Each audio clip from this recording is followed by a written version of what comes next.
Hi friends, എല്ലാവർക്കും ടീച്ചറുടെ ക്ലാസ്സിലേക്ക് സ്വാഗതം. ഇന്ന് നമ്മൾ പാട്ടിലൂടെ പഠിക്കുന്നത് ജോൺ പിയാഷെയുടെ തിയറിയാണ്. ഈ പാട്ടിൻ്റെ ട്യൂൺ അമർ അക്ബർ അന്തോണി എന്ന സിനിമയിൽ ശ്രേയക്കുട്ടി പാടിയ എന്നോ ഞാൻ എൻ്റെ മുറ്റത്തൊരറ്റത്ത് പുന്നാരിച്ചൊരു മുല്ല നട്ടു എന്നതാണ്. പാടിത്തുടങ്ങാം. എന്നോ നമ്മുടെ ജോൺ പിയാഷെ പുന്നാരിച്ചൊരു തിയറിയുണ്ടാക്കി. ജെനറ്റിക് എപ്പിസ്റ്റമോളജി പേരിലെ കൊഗ്നിറ്റിവിസത്തിൻ തിയറിയുണ്ടാക്കി. സ്കീമ സിമിലേഷൻ അക്കോമഡേഷനും അഡാപ്റ്റേഷൻ ഡിസിക്വിലിബ്രേഷൻ ഇക്വിലിബ്രേഷനും ഓർഗനൈസേഷൻ 7 കീ കോൺസെപ്റ്റ് പൂർത്തിയായി.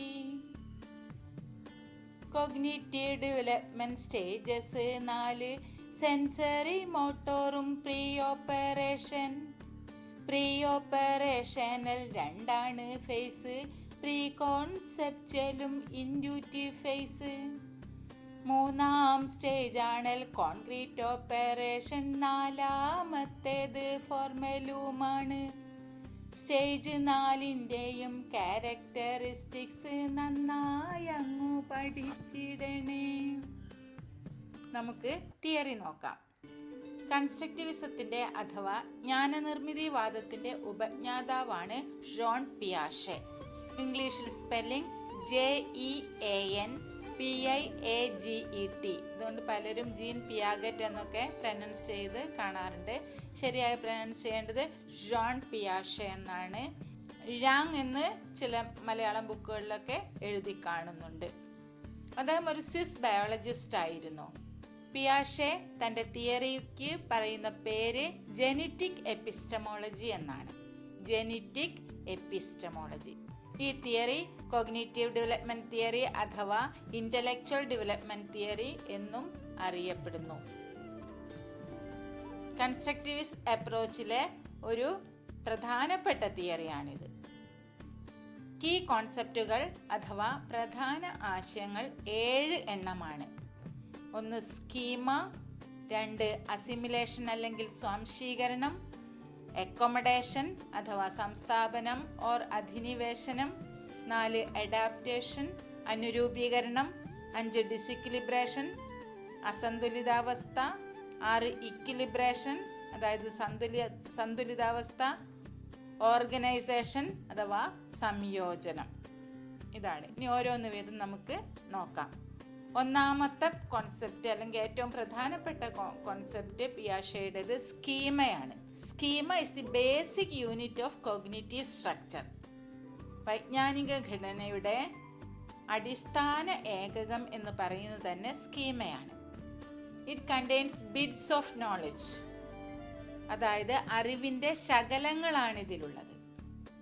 നമുക്ക് ഇൻബോൺ ആയിട്ട് ഉള്ള സ്കീമകളുണ്ട്, പിന്നെ നമ്മൾ ഡെവലപ്പ് ചെയ്യുന്ന സ്കീമകളുമുണ്ട്. ഇൻബോൺ സ്കീമ ആണ് സക്കിങ്, ബൈറ്റിങ് എന്നൊക്കെ. ഫോർ എക്സാമ്പിൾ, ജനിച്ചു വീണ കുഞ്ഞിനെ ട്രെയിൻ ചെയ്യേണ്ട കാര്യമില്ല. കുട്ടിക്ക് അമ്മയുടെ പാല് കുടിക്കാൻ ബ്രസ്റ്റിൻ്റെ അടുത്ത് വെച്ചോടുത്താൽ കുഞ്ഞ് കുടിച്ചോളും. കുറച്ചുകൂടെ വലുതായാൽ എന്ത് സാധനം കിട്ടിയാലും വായിലേക്ക് വയ്ക്കും, കടിച്ചുകൊണ്ടിരിക്കും. ഇതൊക്കെ ഇൻബോൺ ആയിട്ടുള്ള സ്കീമകളാണ്. When new knowledge comes, the cognitive structure develops. പുതിയ അറിവുകൾ വരുന്നതിനനുസരിച്ച് വൈജ്ഞാനിക ഘടന വികസിച്ചുകൊണ്ടേയിരിക്കും. സ്കീമയ്ക്കുള്ള മറ്റൊരു പേരാണ് സ്കീമാറ്റ. ദെൻ സ്കീം എന്ന് പറഞ്ഞിട്ടുണ്ടെങ്കിൽ ചെയിൻ ഓഫ് സ്കീമാസ് ആണ്. അതായത് സ്കീമകൾ കൂടി ചേർന്നതാണ് സ്കീം. 2-ാമത്തെ പോയിന്റ് സ്വാംശീകരണം അഥവാ assimilation. It is fitting of the new knowledge into existing schema. നിലവിലുള്ള സ്കീമയിലേക്ക് പുതിയ അറിവിനെ സ്വാംശീകരിക്കുന്ന പ്രക്രിയയാണിത്. That is incorporation of new knowledge into existing knowledge. വൈജ്ഞാനിക ഘടനയിലെ പരിചിതമായ സ്കീമകളുമായി ബന്ധപ്പെടുത്തി പുതിയ അറിവുകൾ വയ്ക്കുന്നതിനെയാണ് എന്ത് പറയുന്നത്? സ്വാംശീകരണം അഥവാ അസിമിലേഷൻ എന്ന് പറയുന്നത്. വൈജ്ഞാനിക ഘടനയ്ക്ക് മാറ്റം വരുന്നില്ല, നോ മോഡിഫിക്കേഷൻ. ഓർമ്മിക്കാം. ഉദാഹരണത്തിന് ഒരു കുട്ടി പൂച്ചയെ കാണുന്നു. വേറൊരു പൂച്ചയെ കാണുമ്പോഴും കുട്ടി എന്ത് പറയും? പൂച്ച എന്ന് തന്നെ മനസ്സിലാക്കുന്നു. എന്നാൽ അണ്ണാനെ കാണുന്ന കുട്ടി എന്താ പറയുക? അതിനെയും ജീവിതത്തിൽ അണ്ണാനെ കണ്ടിട്ടില്ലെങ്കിൽ അതിനെയും പൂച്ച എന്ന് പറയും. അതായത് തൻ്റെ അറിവുമായി ഒത്തുവയ്ക്കുക മാത്രമേ ചെയ്യുന്നുള്ളൂ. മൂന്നാമത്തെ കോൺസെപ്റ്റ് എന്ന് പറയുന്നത് അക്കോമഡേഷൻ. അക്കോമഡേഷൻ്റെ മലയാളം സംസ്ഥാപനം എന്നും ചില ബുക്കുകളിൽ കാണാം, അധിനിവേശം എന്നും ചില ബുക്കുകളിൽ കാണാം. Accommodation is transformation of an old schema. പഴയ സ്കീമയ്ക്ക് മാറ്റം സംഭവിക്കുന്നതിനെയാണ് അക്കോമഡേഷൻ എന്ന് പറയുന്നത്. മാറ്റം അല്ലെങ്കിൽ ചേഞ്ച് എന്നുള്ളത് കുറച്ച് നെഗറ്റീവായിട്ട് നിങ്ങൾക്ക് തോന്നിയിട്ടുണ്ടെങ്കിൽ നിങ്ങൾ ഉപയോഗിക്കേണ്ട വാക്ക് മോഡിഫിക്കേഷൻ ഓഫ് എക്സിസ്റ്റിംഗ് സ്കീമ എന്നാണ്. അതായത് പുതിയ അറിവുകൾ വൈജ്ഞാനിക ഘടനയുടെ ഭാഗമായി തീരുന്നതാണ്. ഫോർ എക്സാമ്പിൾ, നേരത്തെ പറഞ്ഞ എക്സാമ്പിൾ തന്നെ എടുത്തിട്ടുണ്ടെങ്കിൽ പൂച്ചയെ കാണുന്നു, കുട്ടി അണ്ണാനെ കാണുന്നു. അണ്ണാനാണെന്ന് കുട്ടി മനസ്സിലാക്കുകയാണെങ്കിൽ കുട്ടിക്ക് ആരെങ്കിലും പറഞ്ഞു കൊടുത്ത് കുട്ടിക്കത് മനസ്സിലായി. പിന്നീട് ആ അണ്ണാനെ കാണുമ്പോഴും കുട്ടിക്ക് എന്താ അറിയാം? അണ്ണാനാണെന്ന്. അങ്ങനെയാകുമ്പോൾ എന്താണ്? സ്കീമയിൽ മാറ്റം വന്നു. ഇതാണ് ഈ മാറ്റത്തെ, ഈ മോഡിഫിക്കേഷൻ പറയുന്ന പേരാണ് അക്കോമഡേഷൻ. നാലാമത്തതാണ് അഡാപ്റ്റേഷൻ അല്ലെങ്കിൽ അനുരൂപീകരണം. അതായത് അസിമിലേഷൻ, അക്കോമഡേഷൻ എന്നീ ഈ രണ്ട് പ്രക്രിയകളിലൂടെയാണ് അഡാപ്റ്റേഷൻ നടക്കുന്നത്. Adaptation is tendency to adjust to the environment. Learning is adaptation. Learning എന്ന് പറഞ്ഞാൽ അഡാപ്റ്റേഷൻ തന്നെയാണ്. തൻ്റെ പരിസ്ഥിതിയുമായി ഒത്തുപോവുക, ബാലൻസ്ഡ് ആയിട്ട് പോകുന്നൊക്കെ അവസ്ഥയ്ക്ക് പറയുന്ന പേരാണ് അഡാപ്റ്റേഷൻ. മറ്റൊരു കോൺസെപ്റ്റാണ് ഡിസിക്വിലിബ്രേഷൻ, അസന്തുലിതാവസ്ഥ. It means imbalance. When the child meets a new situation or sees a new object, the created disequilibrium. ഒരു കുട്ടി ഒരു പുതിയ വസ്തുവിനെ കാണുകയോ പുതിയ സാഹചര്യത്തെ മീറ്റ് ചെയ്യുകയോ ചെയ്യേണ്ടി വരുമ്പോൾ അപ്പോൾ എന്ത് വരും? കുട്ടിക്ക് ഡിസിക്വിലിബ്രേഷൻ ഫീൽ ചെയ്യും, അസന്തുലിതാവസ്ഥ ഫീൽ ചെയ്യും. ആറാമത്തെ പോയിന്റാണ് ഇക്വിലിബ്രേഷൻ അല്ലെങ്കിൽ സന്തുലനം.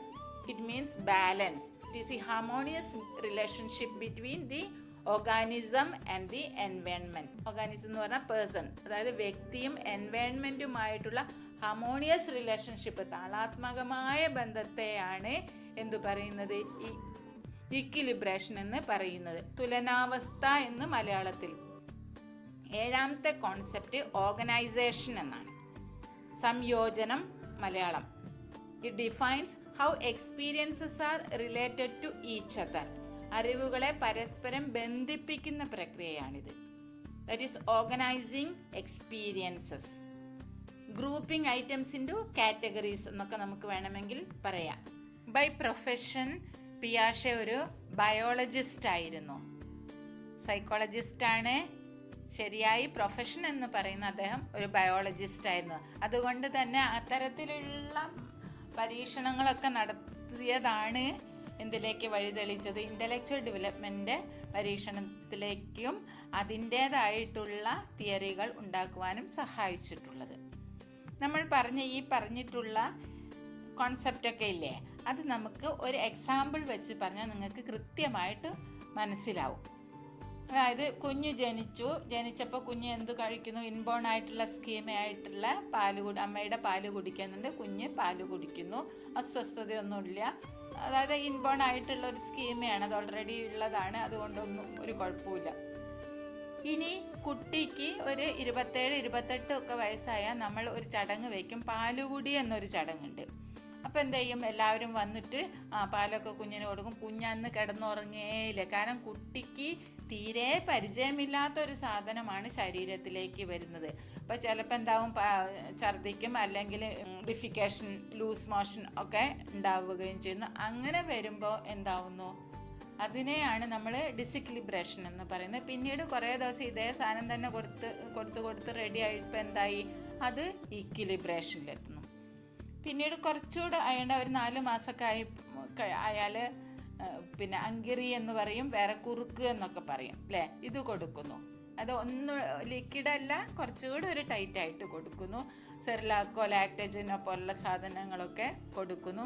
ആ കൊടുക്കുന്ന കുറച്ച് ദിവസം കുട്ടിക്ക് എന്തുണ്ടാവും, വയറിനും പ്രശ്നമായിരിക്കും, ഛർദി ഉണ്ടാവും, അതായത് അസ്വസ്ഥത ഫീൽ ചെയ്യുന്നു, ഡിസിക്വിലിബ്രിയം ഫീൽ ചെയ്യുന്നു. പിന്നെ കുട്ടി അതുമായി അഡ്ജസ്റ്റഡ് ആവുന്നു, എന്താവുന്നു, ഇക്വിലിബ്രിയം ഫീൽ ചെയ്യുന്നു. പിന്നീട് കുറച്ചുകൂടെ വലുതായി എന്ത് ചെയ്യുന്നു, പുതിയ അറിവായിട്ടുള്ള ചോറൂണ കൊടുക്കുന്ന അന്നും കുട്ടി ഉറങ്ങുന്നില്ല, ആകെ വയറു സ്തംഭിച്ച് പിന്നെ ആകെ പ്രശ്നങ്ങളായിട്ട് കഴിയുന്നു. കുറച്ച് കഴിഞ്ഞാൽ ഇത് തന്നെ റെഡിയായിട്ട് ആ നോളജ് തന്നെ വന്നുകൊണ്ടിരിക്കുമ്പോൾ, അത് തന്നെയാണ് കിട്ടിക്കൊണ്ടിരിക്കുമ്പോൾ, കഞ്ഞിയൊക്കെ ആയിട്ട് കൊടുത്തുകൊണ്ടിരിക്കുമ്പോൾ അതുമായി കുട്ടി അഡാപ്റ്റഡായി. ഇതാണ് പിയാഷെയുടെ ജനറ്റിക് എപ്പിസ്റ്റമോളജിയുടെ പ്രധാന ആശയങ്ങളുമായി ബന്ധപ്പെട്ട് നമുക്ക് പറയാൻ പറ്റിയ നല്ലൊരു എക്സാമ്പിൾ. ഇനി പ്രധാന ആശയങ്ങൾ എന്തൊക്കെയായിരുന്നു? സ്കീമ, അസിമിലേഷൻ അഥവാ സ്വാംശീകരണം, അക്കോമഡേഷൻ അഥവാ സംസ്ഥാപനം അല്ലെങ്കിൽ അധിനിവേശം, നാലാമത്തത് അഡാപ്റ്റേഷൻ അഥവാ അനുരൂപീകരണം, അഞ്ചാമത്തത് ഡിസിക്വിലിബ്രേഷൻ അഥവാ അസന്തുലിതാവസ്ഥ, 6 ഇക്വിലിബ്രേഷൻ സന്തുലിതാവസ്ഥ, 7 ഓർഗനൈസേഷൻ സംയോജനം. എന്നോ നമ്മുടെ ജോൺ പിയാഷെ പുന്നാരിച്ചൊരു തിയറിയുണ്ടാക്കി. ജെനറ്റിക് എപ്പിസ്റ്റമോളജി പേരിൽ കൊഗ്നിറ്റിവിസത്തിൻ തിയറിയുണ്ടാക്കി. സ്കീമ, സിമിലേഷൻ, അക്കോമഡേഷനും അഡാപ്റ്റേഷൻ, ഡിസിക്വിലിബ്രേഷനും ഇക്വിലിബ്രേഷനും ഓർഗനൈസേഷനും 7 കോൺസെപ്റ്റ് പൂർത്തിയായി. ഇൻ്റലക്ച്വൽ ഡെവലപ്മെൻറ്റ് സ്റ്റേജസ് അടുത്ത ക്ലാസ്സിൽ പഠിക്കാം. എല്ലാവർക്കും നന്ദി, നമസ്കാരം.